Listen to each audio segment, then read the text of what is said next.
और शासन के तंत्र में इस तरह के बाहुबली और माफिया नहीं टिक सकते। ये 8 दिन 10 दिन भी जेल में रहने में इनके पसीने छूट जाते हैं, क्योंकि इनको एयर कंडीशन की आदत लगती है। और फिर इनको ये जी चिंता होती है कि इतनी इतनी बड़ी बड़ी जो बिल्डिंगें बना रखी है, ये टावर है, ये मॉल है।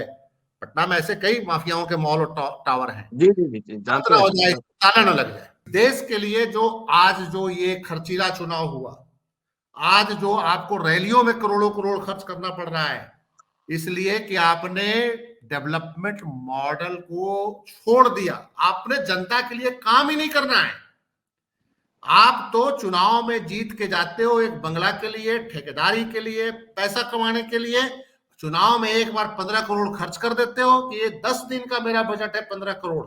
नीतीश कुमार का पूरा चेहरा अब की बार नंगा हो गया है कि ये कितने बड़े डेमोक्रेटिक हैं, कि हिपोक्रेटिक हैं, कि इनके अंदर भी कहीं ना कहीं मोदी की तरह डिक्टेटर की भावना छिपी हुई है। मैंने 1980 और 1985 के इलेक्शंस में छोटे थोड़ा थोड़ा थोड़ा याद है। ना रैलियां इतनी बड़ी खर्च होती थी, रैलियों में ना खर्च होता था, ना कार्यकर्ता जो है पूरी और सब्जी मांगता था, और ना शाम को दारू मांगता था। हर विधानसभा क्षेत्र में एक गाड़ी मिलती थी पार्टी को, एक गाड़ी। जी उस समय जी छोटी सी जीप जी आती थी, वो मिलती थी। और उससे वर्कर, ना इस समय के जमाने के रोड थे, अब तो सड़कें बहुत अच्छी हो गई है। नॉमिनेशन में एक दो गाड़ियां जाती थी, और कोई नेता जब दौरा करता था तो लोगों की भीड़ होती थी नेता को देखने के लिए। आज ये स्थिति क्यों आ गई कि नेता को देखने के लिए भीड़ जुटाने की इस देश में जरूरत पड़ रही है? पुष्यमित्र शुंग क्या था? पुष्यमित्र शुंग ने बृहद्रथ की हत्या की थी, उनका सेनापति ही तो था ना। जी तो पुष्यमित्र शुंग का काल जो शुरू हुआ तो बृहद्रथ की हत्या करने के बाद शुरू हुआ ना। जी। तो अभी भी पुष्यमित्र शुंग की आत्मा हमारे आपके अंदर बसी हुई है। क्या नेता अपने सत्ता को प्राप्त करने के लिए इतना नीचे गिरे जिस स्तर पे आज नीतीश कुमार गिर गए? या क्या उस समय इतने गिरे हुए सांसद जीत के आते थे? माफिया, कोई बालू माफिया, कोई लिकर माफिया, कोई हत्या हत्या के आरोप में 100-100 20-20 हत्या के आरोप में, और उसको महिमा मंडित करके जिताया जाता था। जो रात शुरू होने के पहले 6 विधायक और 9 विधायक साफ साफ कहा जा रहा था कि इनके 9 विधायक गायब हैं, इनके 6 विधायक गायब, संपर्क नहीं हो पा रहा है। और सवेरे सवेरे तक सब ऑनलाइन हो गया। रात भर गोड़हरिया धरहरिया हुई, पैसे का लालच दिया गया, पद का लालच दिया गया। भाजपा जैसी एक राष्ट्रवादी पार्टी के 3-3 विधायक गायब हो गए, लेकिन लास्ट में वो भागीरथी देवी आई। उन्होंने भोजपुरी में कहा कि अरे कोई परिवार के प्रॉब्लम भी हुआ था, वो परिवार के कोई ऑपरेशन हो रहा था, इसमें हम फंसे हुए थे। तो सब अलग अलग बहाना बना रहे थे। एक सुदर्शन जी को किसी ढंग से पकड़ के लाया गया, पुलिस वालों ने पकड़ के लाया गया। क्या कांग्रेसी, क्या भाजपाई, क्या आरजेडी, क्या जेडीयू, सबको एक बाड़े में बंद किया गया। तो बिहार की राजनीति में आप देख लीजिए कितने दुर्दिन आ गए इस राज्य के, कि विधायकों को पे नहीं भरोसा है। तो भाई स्थिति तो यही आएगी जब बालू माफिया, गिट्टी माफिया, दवाई माफिया और बिल्डर अब ऐसे लोगों को टिकट देंगे।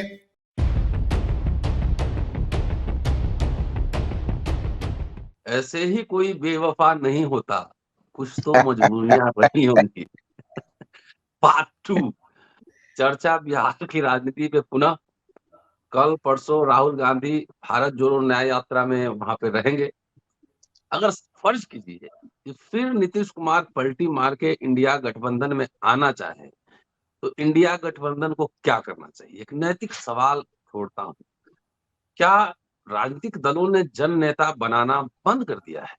अगर आपके पास जन नेता होते, मास लीडर होते, तो वैसे इक्वेशन बनाने की जरूरत बार बार नहीं पड़ती। आज संजीव पांडे जी भी साथ है, तो आज चर्चा विस्तार से होगी इसी विषय पर, राहुल गांधी की भारत जोड़ो न्याय यात्रा और बिहार में पलटी पलटी गेम। दोस्तों, रतनलाल बोल रहा हूं और आप देख रहे हैं अम्बेडकर नामा। जेपी सिंह साहब और संजीव जी हमारे साथ हैं इस एपिसोड में, और पूरी तैयारी के साथ संजीव जी आए हैं। कल जेपी सिंह साहब को हमने सुना, फिर सुना जाएगा, और काफी लंबा सुना है दोस्तों ने कि, और कमेंट भी बहुत अच्छे अच्छे आ रहे हैं। तो आज पहले शुरुआत संजीव जी से करते हैं। जी नमस्कार। नमस्कार सर। नमस्ते। संजीव जी, देखिए, सुशासन बाबू को अंतिम टाइम में सरकार बचाने के लिए उन लोगों के पास जाना पड़ा जिनको सुशासन बाबू बहुत बड़े अपराधी घोषित कर चुके थे। मतलब आनंद मोहन उनके नजरों में अपराधी थे। आनंद मोहन इनके टाइम में जेल गए, सजा हुई, और अनंत सिंह को जेल तो इन्होंने ही भिजवाया। और जो तीसरे जो एक जो प्रहलाद यादव जी हैं, वो बेगूसराय के बहुत बड़े बालू के कारोबारी हैं, और उनपे 10-12 बड़े आपराधिक मुकदमा है। तो चेतन आनंद, अनंत सिंह की पत्नी नीलम देवी, अब प्रहलाद यादव, एक भूमिहार, एक राजपूत और एक यादव, तीनों जो मजबूत जातियां बिहार की हैं, और तीनों जातियां जो सो कॉल्ड 70 साल से बिहार की राजनीति में बड़ी प्रभावी रही हैं, वो तीनों बाहुबलियों, तीनों जातियों के जो तगड़े बाहुबली हैं, उनके शरण में सुशासन बाबू चले गए। 2005 में तो आए थे कि हम सुशासन लाएंगे, माफियाओं को खत्म कर देंगे, और तमाम बड़े बड़े दावे करते थे, बिहार बहुत बड़ा डेवलप स्टेट बन जाएगा, प्रगति के पथ पे चले गए। लास्ट में इस जंक्शन पे आ गए कि जेल में बंद जो एक विधायक, एक नेता है, उनकी पत्नी को मजबूरी में हाथ जोड़ के लाना पड़ा। एक जो है उनका सुप्रीम कोर्ट में मुकदमा चला गया है कलेक्टर के हत्या के मामले में, कृष्णैया के मामले में, तो उनके पास भी जाना पड़ा कि भैया देखिए, जो कुछ भी होगा हम मदद करेंगे आपकी, लेकिन आप हमारी यहाँ पे मदद कीजिए। और प्रहलाद यादव के पास गए थे, भाजपा के एक बहुत बड़े नेता हैं जो डिप्टी सीएम बने हुए हैं, विजय कुमार सिन्हा, तो उनको मैनेज पहला राष्ट्रवादी पार्टी के जो संस्कारी पार्टी के जो विजय सिन्हा साहब हैं, उन्होंने किया। तो मेरा यह मानना है कि आखिर बिहार किस दशा दिशा में अब जा रहा है। तीनों पार्टियां को लास्ट में ये स्थिति आ गई कि अपने अपने विधायकों को बाड़बंदी करनी पड़ी। सिर्फ खुले रूप से जो घूम रहे थे और थोड़ा सा जो कंफर्ट जोन में थे, वो थे क्या कहा जाता है, कम्युनिस्ट कामरेड जो थे, सीपीआई एमएल वाले थे, उनपे विश्वास था कि ये नहीं टूटेंगे। क्या कांग्रेसी, क्या भाजपाई, क्या आरजेडी, क्या जेडीयू, सबको एक बाड़े में बंद किया गया। तो बिहार की राजनीति में आप देख लीजिए कितने दुर्दिन आ गए इस राज्य के कि विधायकों को पे नहीं भरोसा है। तो भाई स्थिति तो यही आएगी जब बालू माफिया, गिट्टी माफिया, दवाई माफिया और बिल्डर अब ऐसे लोगों को टिकट देंगे, तो फिर तो ऐसे ही विधायकों को लास्ट में जैसे मुर्गी को बाड़ा में बंद किया जाता है, ऐसे बंद करना पड़ेगा। एक को तेलंगाना लेके जाना पड़ा, एक को बोधगया के रिजॉर्ट में बंद करना पड़ा, एक को पटना के तेजस्वी यादव ने अपने बंगले में ही बंद कर दिया, और जेडीयू वाले तो 5-7 गायब भी थे मोबाइल बंद करके। हालांकि लास्ट में आ गए जब उनको ये पता चला कि सरकार लगता है बच गई और 3 विधायक मैनेज हो गए हैं, तो फिर उन्होंने देखा कोई नहीं, चलो अब अंदर बैठ ही जाओ, जब मैनेज हो ही गए हैं तो शायद एक ही दिलीप राय गायब रहे जेडीयू के विधायक, नहीं तो बाकी सारे विधायक आ गए थे। तो दिलचस्प स्थिति थी बिहार के अंदर की विधायक का पकड़ा हो रहा है, पकड़ी हो रही है। संजीव सिंह रांची से घुस रहे थे बिहार में, उनको नवादा बॉर्डर पे डिटेन किया गया। परबत्ता से विधायक हैं, भूमिहार जाति के हैं, इनके फादर रामानंद सिंह बड़े सहयोगी रहे हैं नीतीश कुमार के पुराने, वो भी विद्रोह करके बैठे हुए थे। फिर उनको डीएम ने डिटेन किया, अपने प्रोटेक्शन में पटना लेके आया। हालात बिहार के देखिए कि विधायकों के ये हालत हो गए थे कि अपने ही पार्टी के नेता को अपने विधायकों पे भरोसा नहीं था। वो एक जो बीमा भारती थी, वो कोई कह रहे थे कि वो बंगाल में स्विच ऑफ करके बैठी हुई है।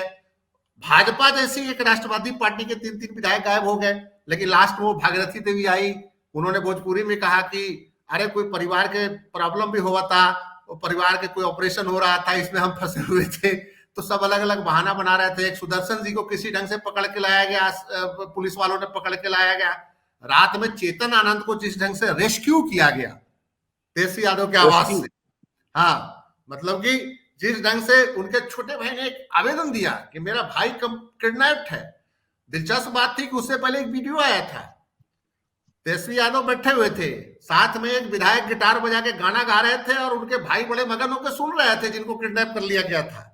वो मैं वीडियो देख रहा था, शायद वो भी बैठे थे साथ में। लेकिन रात में आपको एकाएक आनंद मोहन जी के छोटे बेटे को इल्म होता है कि मेरा भाई तो किडनैप हो गया। उससे पहले आनंद मोहन जी की नीतीश कुमार से मीटिंग होती है, उसके बाद एकाएक उनका भाई किडनैप हो जाते हैं। तो किडनैप करके कोई जबरदस्ती थोड़ी लेके गया था वहां से, तेजस्वी यादव पकड़ गए। तेजस्वी यादव के बाद तो प्रशासन तो था नहीं, किडनैप करके तो कोई लेके गया नहीं था, विधायकों को बुलाया गया था और उसी में चेतन आनंद वहां गए थे सारे विधायकों को। उसके बाद रात में एकाएक किडनैप हो गया, उसके बाद पुलिस जाती है, उसको चेतन आनंद को पकड़ के लाती है। और जब तेजस्वी यादव ने विधानसभा में बोला चेतन आनंद पे कि जब आपके दिन बुरे थे और हमने आपको हर तरह की मदद करी। हमने इसलिए मदद नहीं करी थी कि आप आनंद मोहन के बेटे हैं, हम चाहते थे कि युवा आए, और हमने आपके बुरे दिनों में जब कोई साथ नहीं खड़ा हो रहा था तो मैं खड़ा हुआ आपके साथ। और यही नहीं, अकेला चेतन आनंद पे ही एहसान नहीं किया था, एक टिकट बोनस में भी शायद दिया गया था, मुझे जहां तक जानकारी है, इनकी मदर को, लवली आनंद को, विधानसभा का सहरसा साइड से दिया गया था एक टिकट बोनस में। तो 2 टिकट जिस आरजेडी ने दिया एक ही फैमिली के बंदे को, तो वो लास्ट में वो एनडीए में चला गया। हालांकि उनका चेहरा उतरा हुआ था, वो गिल्ट तो फील कर रहे थे, वो चेतन आनंद का मैं जो विधानसभा में चेहरा देख रहा था, तो मैंने ये जब देखा तो अब चेतन आनंद को अब है कि लोकसभा का टिकट शायद मिल जाए। उनके समर्थक बोल रहे हैं कि शिवहर सीट पक्का हो गया। अरे तो शिवहर सीट तो इधर भी पक्का कर देते, इधर आरजेडी वाले कौन सा मना कर रहे थे, टिकट तो इधर भी मिल जाता। मामला तो वही है कि आनंद मोहन कहीं दोबारा न जेल चले जाए, तो इसमें सरकार की मदद चाहिए। जरा जेपी सर से एक टेक लेते हैं। जेपी सर, प्राण जाए पर वचन न जाए, कभी इधर कभी उधर। सर देखिए सर, खुशी उसकी बात नहीं है, बात यह है कि सत्ता आपको चाहिए। विभीषण को सत्ता तभी मिली थी जब उसने जो है रावण के प्रति द्रोह करके रावण को मरवा दिया था, नहीं तो हमेशा वो सेकेंडरी ही रह जाता। सिराजुद्दौला को सफाई के बाद ही मीर जाफर जो है वहां क्या कहते हैं मुर्शिदाबाद का जो है ना बना था। सवाल इस बात का है कि किसी एक के रहते हुए दूसरा कोई कैसे बनेगा। शिंदे ने शरद पवार से बगावत करके वो उद्धव ठाकरे से बगावत किया, शिंदे मुख्यमंत्री बन गया। अजीत पवार ने बगावत किया, डिप्टी चीफ मिनिस्टर बन गया। बगावत क्या किया, मतलब क्या कहते हैं, सत्ता के साथ मिल गया। अब वो प्रचार में आकंठ डूबा था या पैसे में बिका, अब ये सब सोच का विषय है। प्रथम दृष्टया है कि भ्रष्टाचार में डूबा था, और अंदर खाने हैं जब नरसिम्हा राव की अल्पमत सरकार को 4 जो है आपके क्या कहते हैं इन्होंने सहारा दिया था झारखंड मुक्ति मोर्चा के, और 40-40 लाख रुपया बैंक के खाते में सीधे जमा हुआ था, जिसका दाग आज तक शिबू सोरेन एंड कंपनी धो नहीं पाई। उनका पुत्र चाहे जितना सुशासन दे, लेकिन जब भी उनकी बात चलेगी तो नरसिम्हा राव का 40-40 लाख रुपया याद है। सीधे जो रात पता नहीं लगा, नहीं जो सीधे सोरेन आदिवासी थे बेचारे, नहीं वो आदिवासी की बात नहीं है। अब आप ये कल रात जो परसों रात में जो जिसको कत्ल की रात कहा जा रहा है, जो रात शुरू होने के पहले 6 विधायक और 9 विधायक, साफ साफ कहा जा रहा था कि इनके 9 विधायक गायब हैं, इनके 6 विधायक गायब, संपर्क नहीं हो पा रहा है। और सवेरे सवेरे तक सब ऑनलाइन हो गया, रात भर गोड़हरिया धरहरिया हुई, पैसे का लालच दिया गया, पद का लालच दिया गया। और आनंद मोहन सिंह का लड़का पहले तो फेस सेविंग के लिए वहां गया। ये सारे लोग पहले ये श्योर नहीं थे कि हम जीतेंगे, तो इसलिए ये जो है वो पहले से ही स्क्रिप्ट लिखी हुए जो है मतलब क्या कहते हैं ये नाटक हुआ कि आनंद मोहन के जो है दूसरे लड़के ने FIR कराई वहां से। अब सवाल है कि जब वहां था तो वहां से कैसे निकल करके आता, तो निकल के आने के लिए भी फेस सेविंग चाहिए।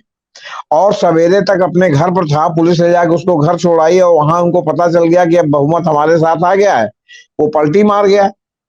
अगर वो बहुमत ना आता तो जिस तरह जदयू के विधायक लौट आए, उस तरह ये भी जो है वो क्या कहते हैं इस पाले में आगे बैठता।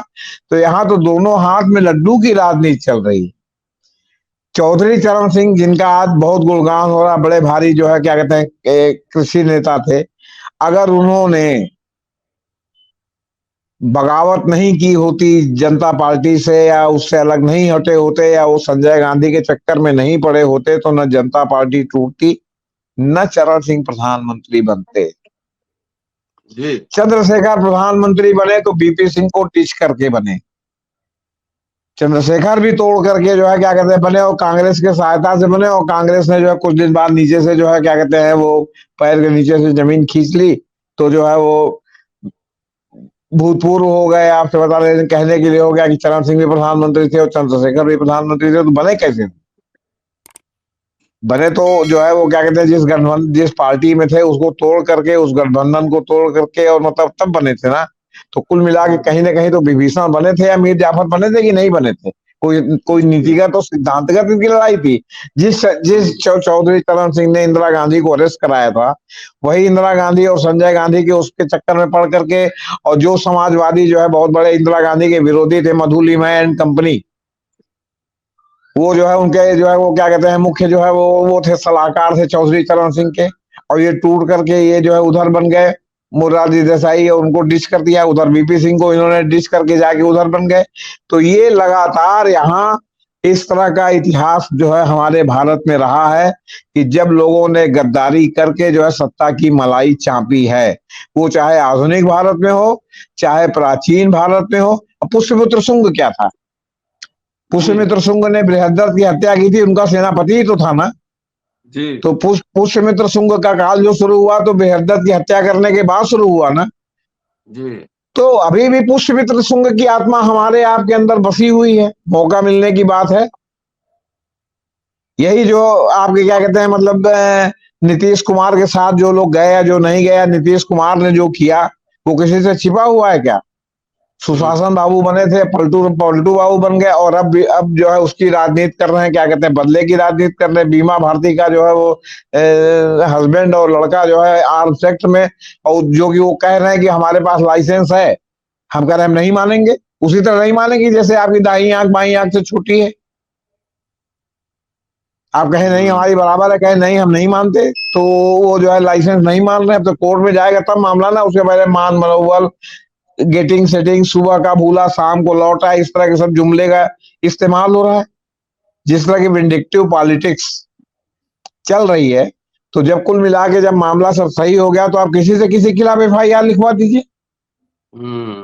आप ही की सरकार है, दूसरा कोई जाएगा एफआईआर लिखने तो एफआईआर नहीं होगी। आपकी सरकार है, आप जो है वो जीडी खाली रखवाएं, वहां एफआईआर लिखवा दीजिए कि साहब ये हमको इतना पैसा दे रहे थे। तो परसों से क्यों नहीं हल्ला हो रहा था? आज क्यों पता चल रहा कि ये इतना पैसा दे रहे थे? या कल जब सरकार बची तो हल्ला हो रहा है कि इतना पैसा दे रहे थे, तो मंत्री पद का ऑफर दे रहे थे, तो पहले क्यों नहीं हुआ? ये तो खेला होवे जो है 1 हफ्ते 10 दिन से चल रहा था मामला, तो पहले क्यों नहीं सामने आके कह रहे थे? पहले क्यों जो है वो क्या कहते हैं उल्टी सीधी बात कह रहे थे? विंडिक्टिव पॉलिटिक्स का नया दौर जो है बिहार में शुरू हो गया है।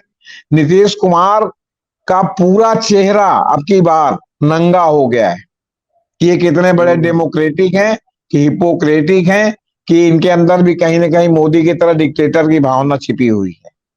और जो लोग भी जाति की राजनीति करते हैं, वो चाहे दलित हो, चाहे ओबीसी हो, चाहे जो है सवर्ण हो, मैं बेसिकली उनको बहुत ही जो है घटिया आदमी मानता हूँ, वो चाहे जो हो। संजीव जी, जेपी सर जी। कह रहे हैं कि पुष्यमित्र शुंग की आत्मा अभी भी बिहार में बसी हुई है। कौन है पुष्यमित्र शुंग? दो आदमी जी जेपी सिंह जी ने जो बातें बोली, पुष्यमित्र सिंह, वीरभद्र, और प्लस जो उदाहरण दिया अपना मीर जाफर, मीर कासिम, चंद्रशेखर जी, मुरारजी देसाई, मधु लिम्मे, तो मेरा ये मानना एक बड़ी स्पष्ट बात यह है कि समय और काल को देखना बहुत जरूरी होता है। और चंद्रशेखर की सरकार गई, बीपी सिंह की सरकार गई, मुरारजी की सरकार गई, राजनारायण ने उस समय बगावत किया, या चरण सिंह की सरकार चली गई, राजनारायण का भी कोई रोल था। ये नेताओं ने में सत्ता लोलुपता रही, इसमें कोई शक नहीं है, सत्ता लोलुपता रही, सरकारें भी गिराई, लोकतांत्रिक तरीके से गिराई। पुष्यमित्र सिंह का जो जमानत था उस समय तलवार का जमानत था, शासन करने की इच्छा थी, उसने वीरभद्र की हत्या कर दी।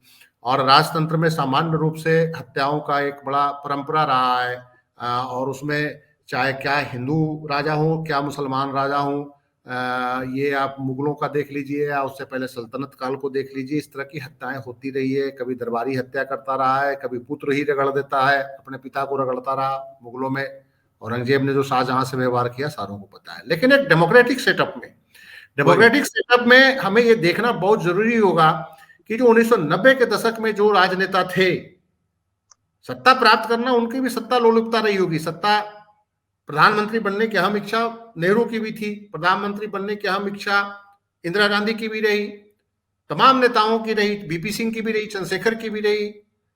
लेकिन क्या नेता अपने सत्ता को प्राप्त करने के लिए इतना नीचे गिरे? जिस स्तर पे आज नीतीश कुमार गिर गए, या क्या उस समय इतने गिरे हुए सांसद जीत के आते थे? माफिया,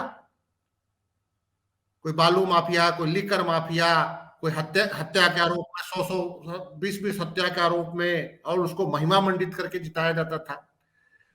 1990 के बाद जिस ढंग से राजनीतिक परिवर्तन हुआ और जिस ढंग से राजनीति में अपराधियों का जमावड़ा हुआ, तो अपराधियों के जमावड़ा होने के साथ ही जिस ढंग से अपराधी अपने आप को सफेद पोश बनने के लिए, पुलिस से बचने के लिए, सुस्ती से बचने के लिए जिस ढंग से राजनीतिक दलों में घुस के राजनीतिक दलों के नेताओं को करप्ट किया, और फिर वो चुन के आने लगे, उसके चुन के आने से नेताओं को लगा कि ये पैसा भी दे रहे हैं, ये इनके पास वोट बैंक भी है एक, और साथ में ये भी है कि समय पे इनकी गर्दन भी दबाई जा सकती है पुलिस के द्वारा।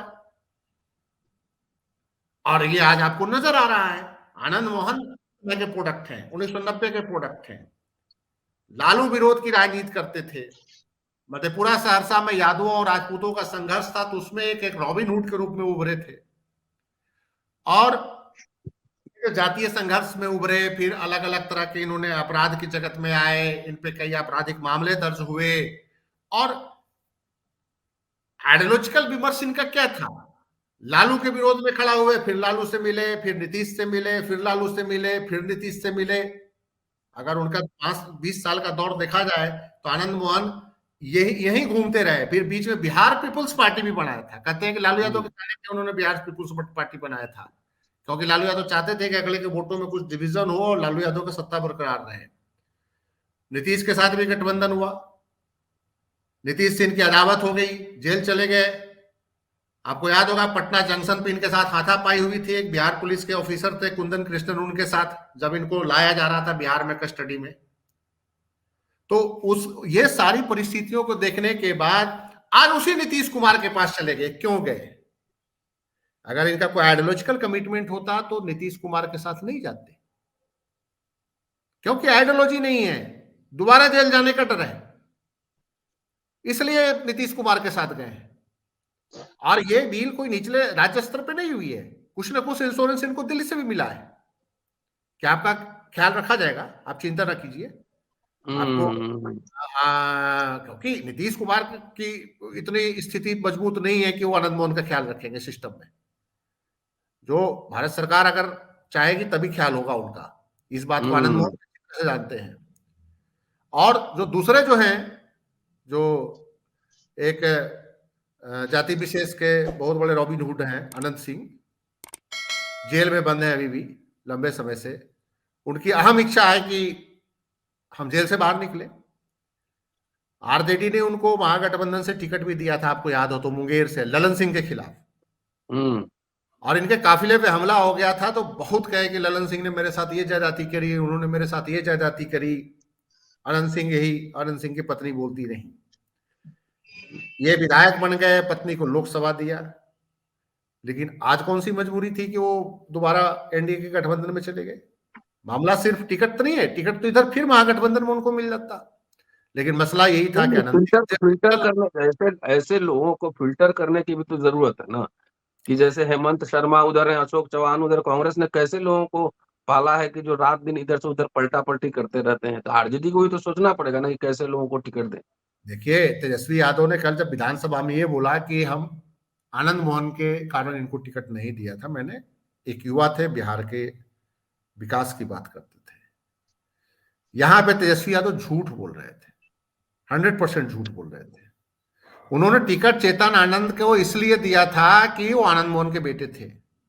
चेतन आनंद से ज्यादा प्रबुद्ध बुद्धिमान युवक इस देश के अंदर जेएनयू और दिल्ली यूनिवर्सिटी में बिहार के बहुत लड़के आपको मिलेंगे, जो इंटेलेक्चुअली बहुत समृद्ध हैं, मानसिक रूप से बहुत प्रबुद्ध हैं, और बिहार के डेवलपमेंट के लिए उनके पास चेतन आनंद से बहुत अच्छा एक मॉडल है। लेकिन ऐसे युवा को तेजस्वी यादव ने तो नहीं पसंद किया। एक जाति विशेष का ही है तो राजपूत ही देखते, तो राजपूत युवा चेतन आनंद से बहुत प्रबुद्ध युवा आपको मिल जाएंगे देश भर में, खास करके बिहार के युवा जो दिल्ली में पढ़ रहे हैं, जेएनयू में पढ़ रहे हैं, लेकिन उनको टिकट तो नहीं दिया। तो बस यही था कि एक आनंद मोहन बाहुबली हैं, उनका वोट लेना है। तो तेजस्वी यादव को सोचना पड़ेगा। तेजस्वी यादव जाति की राजनीति करते थे, इनके पिताजी खूब यादव एक से एक माफिया जो बिहार के यादव है उनको तो लालू यादव के टाइम में प्रोटेक्शन मिला। हमारे इलाके में कई यादव माफिया लालू यादव के प्रोटेक्शन में चलते रहे, लेकिन लालू यादव के प्रोटेक्शन में चलने वाले जो एक लोग हैं, इस तरह के लोग, इनको ऐसे ईडी वाला तरह एक जांच जाके करेगी, वैसे गर्दन पकड़ेगी तो अगले दिन ये बीजेपी के कार्यालय के बाहर हाथ जोड़े खड़े होंगे। बालू माफिया हैं, शराब माफिया हैं, एक ईडी का रेट पड़ता है। ये तो बीजेपी की मेहरबानी है कि ईडी इनके घरों में भेज नहीं रही, नहीं तो हाथ ईडी तो खाली विरोधियों को देखती है ना सर, उस पे जो छोटे जो इनके जो बाहुबली जो विधायक हैं, जैसे 3 विधायक तोड़े ना अलग अलग मामलों से, बीजेपी चाहती है, अगर इंटरेस्ट, बीजेपी भी नीतीश कुमार को हैसियत में रखना चाहती है। बीजेपी चाहती तो इनके 10 विधायक आरजेडी के और तोड़ सकती थी, कुछ नहीं करना था। ईडी और सीबीआई की टीम एक बार सर्च टीम भेजनी थी, अगले दिन ये सरेंडर करके भाजपा कार्यालय के सामने हाथ जोड़े खड़े होते। सवाल ये है कि राजनीति में जब आप अच्छे लोगों को, पढ़े लिखे लोगों को, इंटेलेक्चुअल को, और सबसे बड़ी शुचिता और ईमानदारी की बात, ईमानदार लोगों को आगे नहीं लाएंगे, आप टिकट देते हुए ही फर्स्ट क्राइटेरिया रख देंगे कि अपने विधानसभा में कितना करोड़ खर्चा करेगा और पार्टी को कितना देगा। कि ये बालू का कारोबारी है तो पार्टी को 15 करोड़ चंदा देगा और अपने विधानसभा में भी 15 करोड़ खर्च कर लेगा, आसपास के विधानसभा का भी कुछ खर्चा उठा लेगा। जब ये क्राइटेरिया अगर आप पार्टी के टिकट देते हुए रखेंगे तो अल्टीमेट एक चीज मान के चलिए सर कि शासन का तंत्र बड़ा स्ट्रांग होता है, और शासन के तंत्र में इस तरह के बाहुबली और माफिया नहीं टिक सकते। ये 8 दिन 10 दिन भी जेल में रहने में इनके पसीने छूट जाते हैं, क्योंकि इनको एयर कंडीशन की आदत लगती है। और फिर इनको ये चिंता होती है कि इतनी इतनी बड़ी बड़ी जो बिल्डिंगें बना रखी है, ये टावर है, ये मॉल है, पटना में ऐसे कई माफियाओं के मॉल और टावर हैं। जी जी जी जानते हो जाए, ताला न लग जाए। जी जेपी सर, मैं बिहार जाता हूँ तो कभी कभी विधानसभा में जाता हूँ, उस भवन में जी, और विधान परिषद वाले में भी और इधर भी, और मैं कई बार सोचता हूँ कि इस विधानसभा में अनुग्रह नारायण सिंह, अनुग्रह बाबू और श्री कृष्ण सिंह, रामदयालु सिंह, तमाम ऐसे लोग कभी बोलते होंगे, और आज जाकर देखता हूँ तो जो पूरी वहां की संस्कृति है वो अब इस पे क्या कहा जाए, मतलब देखिए सर, अंग्रेज जी, बिहार में कर्पूरी ठाकुर भी थे उसी विधानसभा में, उनकी सरकार गई नहीं गई, उन्होंने तो कभी इस तरह जो है जोड़ तोड़ नहीं किया कि रात भर उन्होंने जो है क्या कहते हैं विधायक मैनेजमेंट किया हो। सवाल यह है कि जो मैंने पुष्यमित्र शुंग या और लोगों की बात कही है, आज डेमोक्रेटिक सेटअप है तो इससे कोई इतराज नहीं कि व्यवस्था बदली हुई है, लेकिन जो मनुष्य की प्रवृत्ति है, जो राजनेताओं की प्रवृत्ति है कि ऐन कैन प्रकारेण किसी भी प्रकार सत्ता में बने रहना, और सत्ता में जो थैलियों की भूमिका बढ़ गई है कि जिसके पास थैली रहेगी उसके पास लोग रहेंगे, क्योंकि कुछ नहीं होगा तो थैली से खरीद लेंगे। और जो लोग भी इस तरह की दल बदल और इस तरह का जो है सब विश्वासघात करते हैं, वो कहीं ना कहीं सैद्धांतिक राजनीति बताने लगते हैं कि हमारा वहां दम घुट रहा था। वो भूल जाते हैं कि उनके साथ पहले क्या हुआ था, उनको कितनी छूट मिली थी, उन्होंने क्या क्या किया, ये सब बातें जो है वो क्या कहते हैं सेकेंडरी हो जाती हैं। यही सब बात आज हो रही है, भले सेटअप डेमोक्रेटिक हो गया हो। अब बिहार में जो लोग भी मान लिए कि नीतीश की सरकार हटाना चाहते थे, अगर वो हटा करके विद्रोह में थे तो क्यों जो है उन्होंने अपनी जो है वो विधायक की कुर्सी बचाने के लिए सरेंडर कर दिया। सरकार जो है उनकी जाती है चाहे नहीं जाती, सरेंडर करके अब चिरौरी करने में लगे हुए हैं कि हम तो आ रहे थे तो हमको तो फलाना हो गया था, तो हमारे तो उनकी तबीयत खराब हो गई थी। ये 75 तो बहाना करने की क्या जरूरत है। अगर नीतिगत तो सैद्धांतिक बात होती तो चाहे वो जो है हमारी विधायकी रहती या हमारी विधायकी नहीं रहती, हमने छोड़ा तो छोड़ा। ये थूक के चाटने वाली जो प्रवृत्ति राजनीति में पैदा हो गई, कहां से पैदा हो गई है और इसको कैसे आप जस्टिफाई कर सकते हैं। और बाकी उत्तर प्रदेश में आपके विधानसभा के चुनाव जो हुए थे 2017 में, और उसमें जो जब ये जो है आपका क्या कहते हैं विभाजन हो गया सपा का, और सपा में एक इशू बना कि अफजाल अंसारी को जो है इन्होंने शामिल कर लिया था, शिवपाल यादव ने, और उसको जो है क्या कहते हैं मुलायम सिंह के आशीर्वाद से शामिल किया था। वो सीपीआई के मूल व्यक्ति थे, लेकिन होता है ना कि अपने साथ आते हैं तो दहेज में भी 2-4 लोग को आते ले आते हैं, तो दहेज में मुख्तार अंसारी आ गए थे। उसको लेकर के अखिलेश ने जो है शिवपाल को कार्नर कर दिया कि हम किसी भी अपराधी को टिकट नहीं देंगे, और उस बार उन्होंने ना इलाहाबाद में अतीक अहमद को टिकट दिया, ना अफजाल अंसारी को टिकट दिया, और कहा कि हम बाहुबलियों को टिकट नहीं देके ये लेके चले। और वो जो बाहुबलियों को इन्होंने टिकट नहीं दिया वो सब चुनाव जीत गए, जो है वो क्या कहते हैं, या तो बसपा में शामिल होके या निषाद पार्टी में शामिल होके, और ये जो है अखिलेश चुनाव इनकी पार्टी जो है मतलब सत्ता में नहीं आई। सवाल इस बात का है कि जो सभी में आज की डेट में पढ़े लिखे लोगों, आईएएस और पीसीएस या इस तरह के जो भी सम्मानित पद पर लोग हैं, उनसे ज्यादा लोग आपके आनंद मोहन टाइप के जो है रॉबिन हुडों के प्रति जो है उनकी जो है क्या कहते हैं वो रहती है कि वो जो है उनके समाज का नाम बड़ा आगे बढ़ा रहे हैं। आपके जो चीफ जस्टिस हो जाए वो आकर के अगर चुनाव लड़े तो बिहार में चुनाव हार जाएंगे, क्यों? क्योंकि उनकी रॉबिन हुड जो है क्या कहते हैं छवि नहीं रही। आनंद मोहन के लड़के को टिकट, जिस संजीव जी ने बिल्कुल सही किया कि वो आनंद मोहन का लड़का होने के नाते आनंद मोहन के लड़के को जो है इन्होंने टिकट दिया, कि इससे जो है राजपूत समुदाय के आइकन आनंद मोहन माने जाते हैं। जितने युवा राजपूत हैं बिहार के, वो आनंद मोहन को रॉबिन हुड मानते थे। उनके लिए आनंद मोहन जब पहली बार चुनाव भी लड़े थे तो उन्होंने पूरे बिहार में जगह जगह जो है राजपूत लड़कों को जो है मतलब क्या कहते हैं टिकट दिया था। हालांकि वो चुनाव में सफलता नहीं मिली, वो एक अलग बात है, क्योंकि राजपूतों को जो बहुत लोगों को गलतफहमी हो जाती है, तो संख्या बल में इतने कम है कि अपने बूते नहीं जीत सकते अगर और जातियों का जो है उनको समर्थन न मिले तो ये आपका क्या कहते हैं चेतन आनंद को इसलिए टिकट दिया था। अब इस बात को कैसे स्वीकारें? और फिर चाहे वो हो, चाहे नीतीश कुमार हो, चाहे बीजेपी हो, कहा माफिया नहीं है? कौन है जो माफिया चला गया? माफिया को टिकट नहीं देंगे तो आप चुनाव हार जाएंगे। और इसका अखिलेश ने उत्तर प्रदेश में प्रयोग करके देख लिया, और अब जो है वो क्या कहते हैं वो माफिया शब्द उनके मुंह से नहीं निकलता, आपसे बता रहे। और इस बात को बहुत पहले से राजनेताओं ने समझ लिया था, इसलिए कभी भी जो है राजनीति में ये नहीं हुआ कि माफिया होने के नाते आपको टिकट न मिले। बात यह है कि आज की डेट में आप अगर सभा कराइए, सभा किसी भी बड़े राजनेता की या अपने दल के मुखिया की, तो 40-50 लाख रुपया जो है आज अगर भव्य सभा कराइए तो 40-50 लाख रुपया जो है खर्च होता है। तो क्या पार्टी देती है क्या, या स्थानीय स्तर पर ही मैनेज होता है? नेता देते हैं, अधिकारियों से वसूली होती है पूरा जो है बड़े पैमाने पर। और ये बात सभी के लिए लागू है, चाहे वो विपक्ष में हो चाहे सत्ता पक्ष में हो।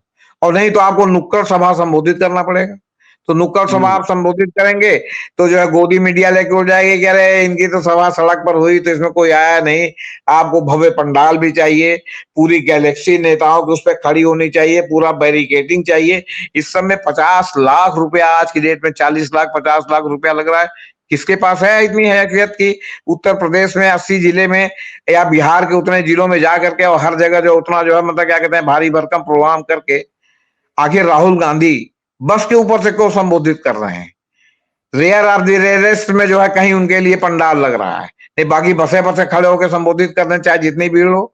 क्यों? क्योंकि जो पंडाल लगेगा उस पंडाल का खर्चा कौन वहन करेगा? कांग्रेस पार्टी देगी या स्थानीय स्तर पर लोग मैनेज करेंगे? कहां से होगा ये बताइए साहब। जितनी यात्रा कर रहे हैं, जितने जिलों में जा रहे हैं, जितने प्रदेश में जा रहे हैं, उतने प्रदेश में अगर जो है पंडाल जो जो लग रहे हैं उनके जहां जहां, वो अगर सारे पंडाल लगे तो कितना पैसा खर्च होगा? वो पैसा आएगा कहां से? वो पैसा खर्च कौन करेगा? ये सभी पार्टियों में है, ये कोई उन्हीं के साथ नहीं है। हमने अंतर के लिए उनका नाम लेके बताया कि काहे वो बस से संबोधित कर रहे हैं। कहीं वो पंडाल से संबोधित कर रहे हैं, कहीं बस से संबोधित कर रहे हैं। अब अगर बस से ना संबोधित करें, वहां पंडाल बने, तो पंडाल का खर्चा वहां कौन बियर करेगा? क्या कांग्रेस पार्टी के पास है कि पूरे देश भर में जहां जहां राहुल गांधी जाए या भारत यात्रा में जहां जहां से होके आए सब जगह उतना बड़ा बड़ा पंडाल लगाए? तो सवाल इस बात का है कि वो चुनाव भी महंगा हो गया है। आपका जो है इतने दिनों से बात चल रही है कि शुचिता लाने के लिए स्टेट फंडिंग होनी चाहिए। स्टेट फंडिंग भी हो तो बहुत सी बीमारी जो है वो क्या कहते हैं आपको जो सड़े हुए लोगों को टिकट देने की रुक जाएगी। कानून भी है कि कभी कहता है कि जो है जब तक आपको सजा ना हो तब तक आप जो है चुनाव लड़ सकते हैं। कभी कहता है कि नहीं 2 साल और 3 साल की सजा हो जाएगी तो आप नहीं लड़ सकते। कभी कहता है अब 2 ही साल की सजा हो जाएगी तो आप चुनाव नहीं लड़ सकते। तो इस तरह की जो तमाम चीजें हैं इन तमाम चीजों के बीच में सजा से बचने के लिए भी जो है वो सारे अस्त्र शस्त्र जो है वो क्या कहते हैं खोल देते हैं लोग। सारा जो है वो अस्तबल के सारे घोड़े निकाल देते हैं कि ताकि जो है वो क्या कहते हैं चुनाव में किसी भी प्रकार वो हारे नहीं। आपका मुर्गा भात खिलाने से लेके मछली भात, मुर्गा भात की दावत से लेके दारू बांटने से लेके साड़ी बांटने से लेके बिंदी और टिकुली बांटने से लेके नगद पैसा बांटने से लेके छत्रपों के हाथ में मोटी मोटी रकम देके, तो कौन देगा? ये कहां से आएगा पैसा? ये इस पैसे के लिए पैसे की जरूरत है कि नहीं है? आज एक कामनार आदमी कोई कल्पना कर सकता है कि वो चुनाव लड़ेगा? उसके पास कार्यकर्ता ही नहीं मिलेंगे। अगर आपके पास 100 कार्यकर्ता, हम मोटा मोटी बता रहे हैं, अगर आप लोकसभा का चुनाव लड़ते हैं तो आपको कितने कार्यकर्ताओं की जरूरत है? उत्तर प्रदेश में 5 लोकसभा है और बिहार में 7 लोकसभा है संभवतः। 7 विधानसभा सीट है एक लोकसभा में। तो 7 विधानसभा की सीट पर आपको चुनाव लड़ना है, आपको कितना पैसा चाहिए? आपको कितने कार्यकर्ता चाहिए? और कार्यकर्ता को गाड़ी में तेल अलग भरवाइए, शाम को अवधि और पूरी जो है अलग से दीजिए, चिकन मटन खाने का पैसा अलग दीजिए और जेब खर्च अलग दीजिए। कहां से आएगा पैसा? ये जी संजीव जी, फाइनल देखिए ये परिस्थिति जो आई है इसके लिए जिम्मेवार कौन है? मैंने 1980 और 1985 के इलेक्शंस में थोड़ा याद है। ना रैलियां इतनी बड़ी खर्च होती थी, रैलियों में ना खर्च होता था, ना कार्यकर्ता जो है पूरी और सब्जी मांगता था, और ना शाम को दारू मांगता था। हर विधानसभा क्षेत्र में एक गाड़ी मिलती थी पार्टी को, एक गाड़ी। जीप, उस समय छोटी सी जीप आती थी, वो मिलती थी, और उससे वर्कर ना इस समय के जमाने के रोड थे, अब तो सड़कें बहुत अच्छी हो गई है। नॉमिनेशन में 1-2 गाड़ियां जाती थी, और कोई नेता जब दौरा करता था तो लोगों की भीड़ होती थी नेता को देखने के लिए। आज ये स्थिति क्यों आ गई कि नेता को देखने के लिए भीड़ जुटाने की इस देश में जरूरत पड़ रही है? कि एक नेता प्रधानमंत्री का कार्यक्रम हो रहा है, हम छोड़िए छोटे लोगों को नहीं लेते, प्रधानमंत्री के कार्यक्रम में ही 10 जिला के प्रशासन लग रहा है और सारी सरकार की बसें लगती हैं, और उसमें एक एक बंदे को लाया जाता है, और किसी को 500 और किसी को 1000 दिया जा रहा है, और बाकी जो नेताओं की रैलियों में भी 500-1000 दिया जा रहा है। 3 परिस्थितियों के लिए इस देश में कौन जिम्मेवार है? ये आज हुआ है। पिछले 20 सालों में राजनीति का ये रूप मैंने देखा है। मेरी भी उम्र जो हो गई, तो मैं 1980 के इलेक्शन से मुझे याद है, 85-84 का भी इलेक्शन आया था, 90-91 का भी याद है आपको। हम तो 89 में बीपी सिंह का भी इलेक्शन देखे, जिसमें आपके काशीराम जी भी चुनाव लड़े थे। साइकिल में पार करके भी 93,000 वोट ले गए थे कि 77,000 ले गए थे, 76,000 ले गए थे। और बीपी सिंह के मुकाबले कांग्रेस के पास कितना संसाधन था, और बीपी सिंह वो चुनाव जीत गए थे, इलाहाबाद का जो बाई इलेक्शन था। तो इस देश के लिए जो आज जो ये खर्चीला चुनाव हुआ, आज जो आपको रैलियों में करोड़ों करोड़ खर्च करना पड़ रहा है, इसलिए कि आपने डेवलपमेंट मॉडल को छोड़ दिया। आपने जनता के लिए काम ही नहीं करना है। आप तो चुनाव में जीत के जाते हो एक बंगला के लिए, ठेकेदारी के लिए, पैसा कमाने के लिए। चुनाव में एक बार 15 करोड़ खर्च कर देते हो कि ये 10 दिन का मेरा बजट है 15 करोड़। उसके बाद हमने इस विधानसभा क्षेत्र को देखना नहीं है, हमने जनता का डेवलपमेंट देखना नहीं है। 15 करोड़ रुपया आपने खर्च कर दिया, फिर उसको आप 5 साल में 15, 45, 55, 60, 80 करोड़, 100 करोड़ के बनाने का टारगेट लेके आप विधानसभा में निकलते हैं, लोकसभा में निकलते हैं।